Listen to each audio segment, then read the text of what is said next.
Hey everyone, I'm Adam Sweet from Soul Astrology, and today we have edition number 10 of the Anonymous Birth Charts. This is a series in which I do mini bite-sized readings based on charts and questions submitted by you all. Let me go ahead and share the chart that we're going to take a look at for today. And the question that was submitted alongside this chart says, what are the best ways to cultivate a sense of stability and security in my career, especially during periods of unexpected change? Well, the first thing I think is important to look at is the need for security and stability. Obviously, we all need that in our career, so I'm not discrediting in any way the fact that this native is expressing a need for that. But obviously, it sounds like there is a lot of unexpected change in their life, and now they're looking to cultivate it. But especially when we see fixed, or what in ancient Hellenistic astrology was called solid signs on the angles, we can see the need for more stability in a native's life, or the desire to maintain more fixity or stability. So we have Leo rising, that is a fixed or solid fire sign. And up here in the 10th house, where we'd look for career, we have Taurus, which is a solid earth sign. So there is a lot of solid, fixed, secure energy, I guess you could say, for lack of better terminology, up here in the 10th house of career. In terms of unexpected change, I think it's super interesting when we pull up the transits here. So I have dialed up these transits for November 7th of 2025, because that is right when Uranus has just retrograded back over this natal Jupiter. Obviously, Uranus has already activated that natal Jupiter.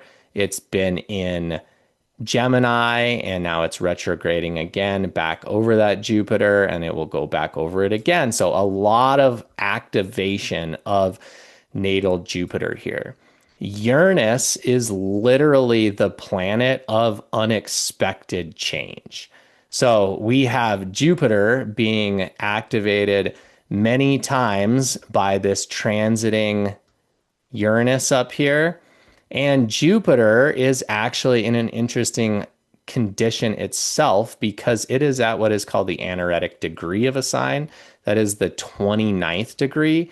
So Jupiter is symbolizing that unexpected change in the birth chart too, because any planet at an anaretic degree was at a very potent place in the chart, symbolizing that this is going to symbolically move into a new sign and house shortly after the native's birth, which means that wherever we find that planet in a house, that topic, we can look towards the topics of the 10th house. We can also look towards the topics of Jupiter and what Jupiter rules. But just to keep it simple, that Jupiter symbolizes great change occurring in the 10th house.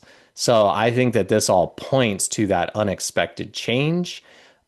Something really beautiful that astrology does for us is it just names the thing. So often when we have difficult or challenging or unexpected things happen in our life, and we can see it in the transits, just naming it brings healing to it.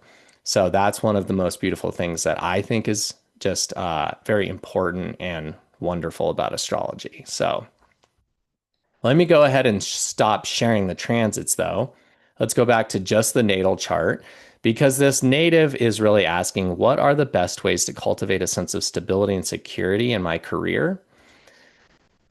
For this, I want to look towards that ruler of that stable, solid earth sign. So Taurus is ruled by Venus, and Venus is here in the 11th house, which is the house of good spirit. It's a good house, and Venus is the lesser benefic. It's a quote unquote good or benefic planet in a good house.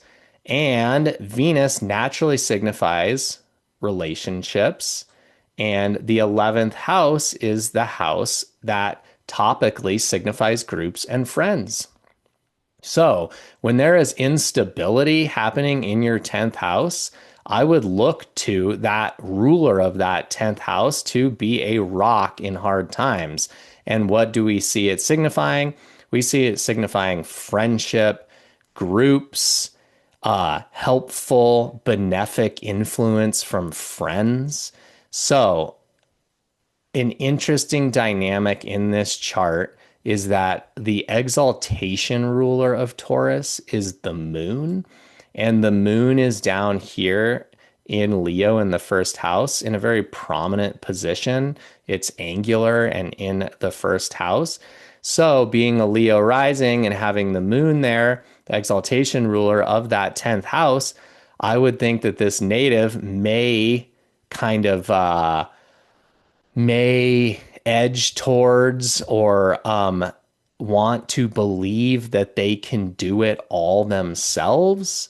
And they shoulder a lot of that burden and they're like, no, I got this.